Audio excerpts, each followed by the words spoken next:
ગુજરાતમાં ચૂંટણી પૂર્ણ થયા બાદ હવે ડિમોલેશનની કામગીરી હાથ ધરવામાં આવી રહી છે. અલગ અલગ જિલ્લાઓમાં તંત્રના બુલડોઝર છે તે હોમ પીચ પર ઉતરી ચૂક્યા છે. ત્યારે જે લોકો ઘર વિહોણા થઈ રહ્યા છે તેમની જે મનોસ્થિતિ જે તે સમય હોય છે તે બાબતે કરશન બાપુ ભાદરકા ભાવુક થયા છે ને સમાજના લોકોને શું અપીલ કરી છે તેમણે વિગતે વાત કરીએ. વૈષ્ણવજન તો તેને કહીએ જે પીડ પરાઈ જાનાને રે. દર્શક મિત્રો, નવજીવન ન્યૂઝમાં આપનું સ્વાગત છે. હું છું ફૈઝાન.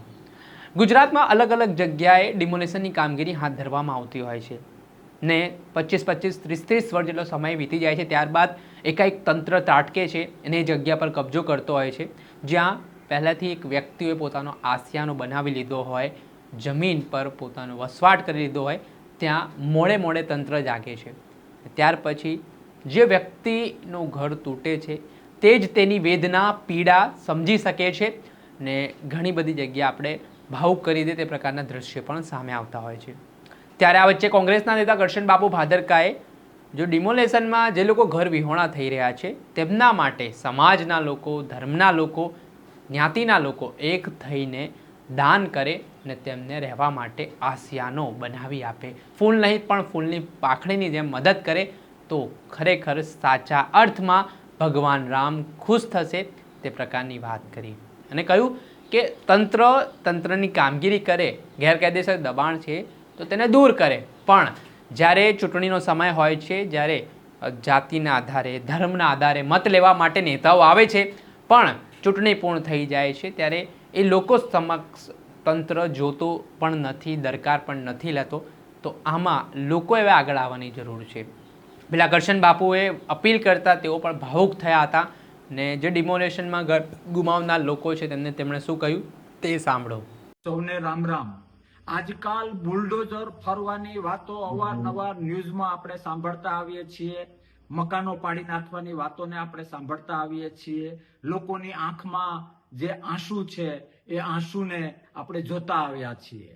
આજે જે લોકો બુલડોઝરો ફરે છે અને બેઘર બને છે, ભલે તંત્ર એનું કામ કરે, ક્યાંક ને ક્યાંક દબાણમાં હોય તો એ રીતે કરે, દયા વગર કરે, પણ જે આમાં ક્યારેક એવું થાય છે કે સૂકા વાહે લીલું પણ ભળી જાય છે. પેઢીઓથી લોકો રહેતા હોય છે પણ ક્યાંક કાગળમાં કાચું કપાણું હોય, ડોક્યુમેન્ટ્સમાં જે તે વ્યક્તિ શિક્ષણના અભાવે અથવા માહિતીના અભાવે કાચું કપાણું હોય અને બેઘર બની જાય છે.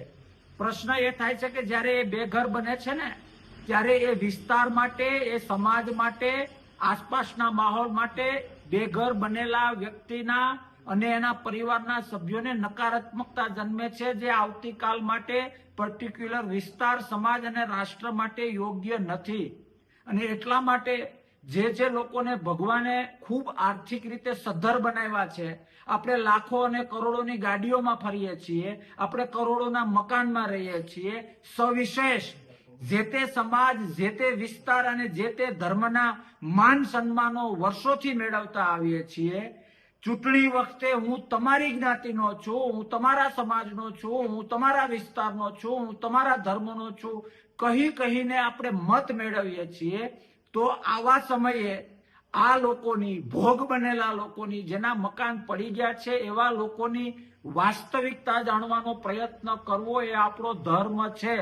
આવો ક્યાંક ને ક્યાંક જે લોકો સૂકા વાહે લીલું બેડું છે, જે લોકો ક્યાંક ને ક્યાંક અમુક અંશે સાચા છે, એ લોકોની વેદના સંવેદના સમજીએ, એ લોકોની આંખના આંસુ વાંચવાનો પ્રયત્ન કરીએ અને ભગવાને જે આપને આપ્યું છે અને આપણે જે તે વિસ્તાર, સમાજ અને ધર્મમાંથી મેળવ્યું છે એ યાદ કરીને પોતાની શક્તિ પ્રમાણે અને ફાળો કરીને આવો ભોગ બનેલા લોકોને નાનકડો માળો, આશરો, ઘર બનાવી આપીશું ને તો તમારો મારો રામ વધુ રાજી થશે. તંત્રએ ભલે જે કરવું હોય કરે, દબાણ હટાવે તો ભલે હટાવે, રિપીટ કરવું દયા વગર કે કોઈની વેદના સંવેદના સમજાવ્યા વગર પાડવું હોય તો ભલે પાડે, પણ ક્યાંક ને ક્યાંક વિસ્તારમાં એ લોકો દ્વારા નકારાત્મકતા, સમાજમાં એ લોકો દ્વારા નકારાત્મકતા, રાષ્ટ્રમાં એ લોકો દ્વારા નકારાત્મકતા ના આવે એટલા માટે તપાસ કરવી ખૂબ જરૂરી છે કે જો એમાં ક્યાંય સત્યનો રણકો હોય, એના આંસુમાં વાસ્તવિકતા હોય, એની વેદના અને સંવેદનામાં ખરેખર ભોળપણ અને સત્ય હોય અને ભગવાને જો આપને આપ્યું હોય તો બધાને બે હાથ અને ત્રીજું માથું જોડીને વિનંતી કરું છું કે જો આપણે એને આશરા ધર્મ નિભાવવા માટે એને ક્યાંક આશરો બનાવી આપીશું, નાનું એવું મકાન બનાવી આપીશું, ફંડ ફાળા કરીને જે કંઈ થઈ શકે એ રીતે એને સહાય કરીશું ને તો આપણો રામ વધુ રાજી થશે અને તો જ જે સમાજ, વિસ્તાર અને ધર્મના નામે મત માંગીએ છીએ ને એ વેલિડ ગણાશે. જે સમાજ, વિસ્તાર અને ધર્મમાંથી જે માન સન્માન મેળવીએ છીએ ને એ વેલિડ ગણાશે. આવો સાથે મળીને એક નમ્ર પ્રયાસ કરીએ કે ક્યાંક ને ક્યાંક કોકની વેદના, કોકની સંવેદના, કોકની આંખના આંસુ વાંચીએ અને આપને કુદરતે જે આપ્યું છે એમાં શક્ય આપણે એને મદદ કરીશું તો હું ફરીથી કહું છું, ધર્મનું રક્ષણ થશે, સમાજ જ્ઞાતિનું રક્ષણ થશે, વિસ્તારનું રક્ષણ થશે અને જે નામે આપણે મત માંગીએ છીએ ને એ યથાર્થ સાબિત થશે. બધાને બે હાથ અને ત્રીજું માથું જોડીને વિનંતી કરું છું કે શક્ય મદદ કરીએ અને કોઈ ભોગ બનેલાની આંખના આંસુને લૂસવાનો નમ્ર પ્રયત્ન કરીએ. જય હિન્દ, ભારત માતા કી જય.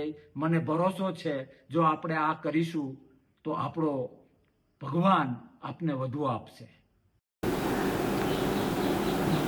જી હા, આપે સાંભળ્યા હતા કરશન બાપુ ભાદરકા. હાલ તેમનું નિવેદન સામે આવ્યું છે ને જે તેમણે ડિમોલિશનમાં ઘર ગુમાવનાર લોકો છે તેમની પડખે આવ્યા છે. તેમણે સમાજને અપીલ કરી છે તો જ આજે સમાજ, રાષ્ટ્ર અને દેશ આગળ વધી શકશે તેવી વાત તેમણે કરી છે. દર્શક મિત્રો, આવા જ નવા વિડીયો સાથે આપને માહિતગાર કરતા રહીશું. કોમેન્ટ બોક્સમાં આપના અભિપ્રાય જરૂરથી જણાવજો. આવા જ વિડીયો જોવા માટે નવજીવન ન્યૂઝને લાઇક કરી લો, સબસ્ક્રાઇબ કરી લો અને વધુમાં વધુ શેર કરો.